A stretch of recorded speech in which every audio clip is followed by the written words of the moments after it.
मेळ्यात झालेल्या महायुतीच्या मेळाव्यामध्ये साताऱ्याचे पालकमंत्री शंभूराज देसाई यांनी भाजप आणि सहयोगी पक्षांवर आता नाव न घेता सडकून टीका केली होती। तर आता त्याच टीकेला शिवेंद्रसिंहराजे भोसले यांनी पलटवार केलाय। राजकारणात जिथे महायुती एकजुटीचा संदेश देत आहे, तिथे साताऱ्यात मात्र महायुतीच्या घरातच मतभेदांची ठिणगी पडल्याचं चित्र दिसतंय।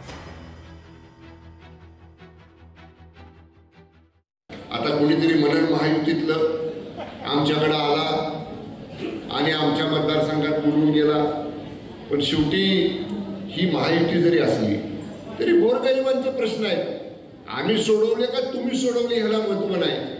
अडचणीत सापडलेल्या माणसाला त्यातनं बाहेर काढा। दोन दिवसांना जर एकदा पाणी येत असेल, त्या माय माऊलींनी माझ्या करायचं काय? किती वेळ पाण्याची वाट बघायची?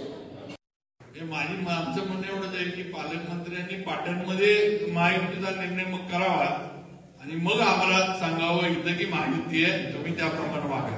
कारण ते पालकमंत्री आहे, ते आधी मी आता मंत्री झालोय, ते माझ्या आधी 5 वर्ष मंत्री होते, म्हणजे उद्धव ठाकरे साहेबांच्या सरकारमध्ये पण मंत्री होते आणि आताच्या याच्यात पण मंत्री होते।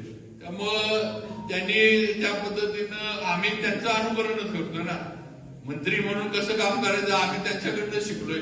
वयानं पण ते मोठे आहेत पालकमंत्री, त्यामुळे त्यांचा आदर तर आहेच आम्हाला काय। त्यामुळे ते जसं अनुकरण पाटणमध्ये करतील तसं अनुकरण आणि तसे निर्णय मेळ्यामध्ये सुद्धा होतील। लोकशाही मराठी ऐका, पहा, जागरूक रहा।